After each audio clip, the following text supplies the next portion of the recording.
ED దగ్గర CBI దగ్గర ఎన్ని ఛార్జ్ షీట్లు ఉన్నాయి? 38 కేసులు ఉన్నాయి. సిగ్గు లేకుండా ఇందాక ఆడొచ్చి అంటాడు భారీ విషయంలో ఇలా ఉండేవాడు, సొసైటీ విషయంలో ఇంకెంత క్రైమ్ చేస్తాడు అంటాడు. ఒరే, సొసైటీ విషయంలో ఆల్రెడీ క్రైమ్ చేసిన ఉండే కదా తీసుకొచ్చి బాగా నెత్తిని సీఎం చేశారండి. ఆడి మీద లేని కేసు లేదు. చివరాఖరికి జనగణమన పాఠం రాదని కూడా కేసు ఉంది ఆడి మీద. ఆడి ఎఫిడవిట్ ఈ అమ్మ జీవితం మైక్రో జిరాక్స్లు తీసినా కూడా అమ్మ మేము పెట్టే స్లిప్పులు కన్నా పెద్దగా ఉన్నది. అమ్మ పెద్ద బండిల్ అది, పిహెచ్డి థీసిస్ అంత ఉంటది అది ఎఫిడవిట్. నిండా కేసులే. ఈ అమ్మ మళ్ళీ ఏమైనా మాట్లాడితే పవన్ కళ్యాణ్ 3 పెళ్లిళ్ళు చేసుకున్నాడు. పవన్ కళ్యాణ్ 3 పెళ్లిళ్ళు చేసుకున్నాడు రా. పోలవరం అయిపోయిందా? దానివల్ల రాజధాని అయిపోయిందా? 3 రాజధానులు కడతానంటున్నారు కదా, కట్టండి. 3 పెళ్ళాలు వచ్చి ఆపారా 3 రాజధానులు? కట్టండి రా.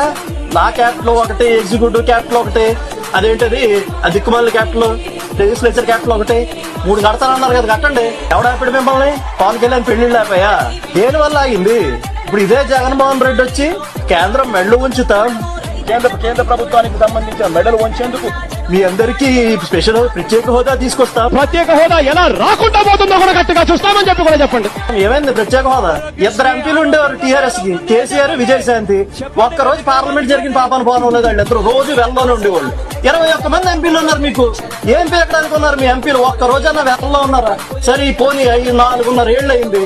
4.5 ఏళ్లలో కేంద్రానికి వ్యతిరేకంగా ఒక్క ఓటేసారా మీరు? ఒక్క బిల్లు చూపించండి మీరు ఓటేసింది. 25 ఎంపీ స్థానాన్ని మనమే తెచ్చుకున్న తర్వాత కేంద్రంలో ఎవరు ప్రధానమంత్రి